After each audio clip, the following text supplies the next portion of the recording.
लड़की ने सिर्फ कलम उठाकर अपनी जान बचा ली। ऐसे ही उसने सिर झुकाया, सामने की स्कूल बस काट दी गई। आखिर क्या हुआ? किसी को पलक झपकने का मौका नहीं। लड़की ने सिर उठाया तो डर से बेहोश होते होते बची।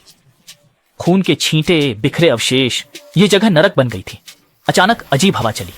पीछे के बिजली के खंभे 9 टुकड़ों में कट गए। डरी हुई शाओमेई भागने लगी। वो अजीब हवा पीछे पीछे आ रही थी। सामने 4 छात्र चल रहे थे। शाओमेई चिल्लाई, पर किसी ने नहीं सुना। वो एक को बचा पाई, बाकी तीनों की कमर कट गई। खतरा अभी टला नहीं था। 5 किशोर साइकिल चलाते गुजरे, सब 2 टुकड़े हो गए। पैर अभी भी पैडल चला रहे थे। डरी शाओमेई रोती भागती रही, पर अजीब हवा ने उसे नहीं मारा। शाओमेई नदी पहुंची, साफ कपड़े पहने, मुंह धोया और सुन्न होकर स्कूल लौटी। अजीब था, अभी जो मरे थे वो जिंदा थे, मस्ती कर रहे थे, जैसे कुछ हुआ ही ना हो। शाओमेई समझ नहीं पा रही थी ये सब क्या हो रहा है। दोस्त आह यू ने उसे परेशान देख कक्षा छोड़ने को कहा। नदी पहुंचे तो वहां सब सामान्य था। क्या ये किसी गेम जैसा लग रहा है? दोस्तों के साथ मस्ती ने डरी शाओमेई को थोड़ा शांत किया। वे कक्षा लौटे, पर नहीं जानते थे कि वहां एक नरसंहार उनका इंतजार कर रहा था। एक तकिया गिरा, शाओमेई उठाने झुकी। अचानक कक्षा छोड़ने पर शिक्षक ने गोली चलाई। डरी शाओमेई को दोस्त डेस्क के नीचे छिपा लाए। एक छात्र चिल्लाया, जिससे डीन आ गया। दोस्तों को मरते देख शाओमेई भागी। स्कूल कत्लगाह बन गया था।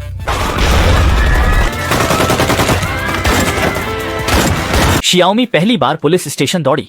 पुलिस को बाहर खींचा, पर यहां शांति थी, कुछ नहीं हुआ। पुलिस उसे जानती थी, पर किसी और का नाम पुकारा। शियाओमी का चेहरा बदल गया था। वह लगभग निराश हो गई। पुलिस उसे एक विला ले गई, जहां लोग अजीब मुस्कुरा रहे थे। सब कुछ विचित्र लग रहा था।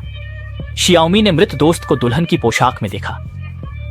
दोस्त ने कहा, आज शादी है, पर सब नहीं बता सकती, क्योंकि कोई उन्हें नियंत्रित कर रहा है। आह यू ने शियाओमी को वस्त्र पहनाया, फिर एक औरत की गर्दन मरोड़ दी, सबको निर्दयता से मार डाला।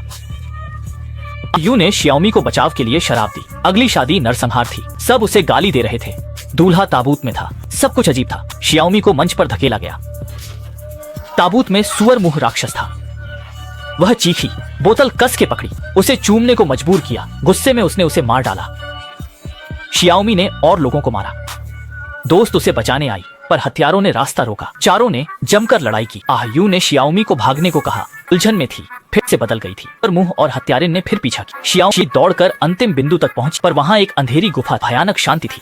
अचानक उसके सहपाठी आए और उसे गुफा की गहराई में ले गए। उसने शियाओमी से कहा, जब तक तुम जीवित हो हम मरते रहेंगे, तुम्हें खत्म करके ही हम जी सकते हैं। महत्वपूर्ण पल में आह यू आया और शियाओमी को बचा। पता चला यह एक गेम की दुनिया थी, जिसमें शियाओमी नायिका थी। सब कुछ उससे जुड़ा था। लेकिन इस दौरान आह यू में आत्मचेतना जागा।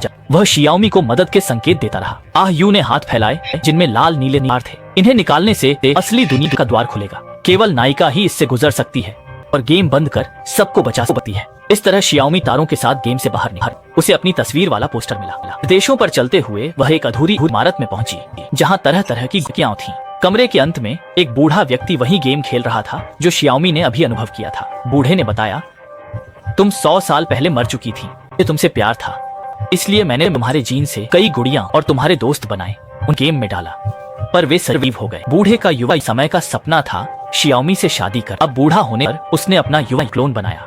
वह शियाओमी का डीएनए टेस्ट करना चाहता था। जब शियाओमी बेबस बिस्तर पर पड़ी थी, उसे आह यू की बात याद आई। अगर भाग्य के आगे झुकोगे तो जीवन अंधकारमय होगा। उसने विरोध किया, क्लोन को मारा और बिना हिचक खुद को चाकू मार लिया। लगभग उसी समय गेम की दुनिया में शियाओमी ने भी आत्महत्या कर ली।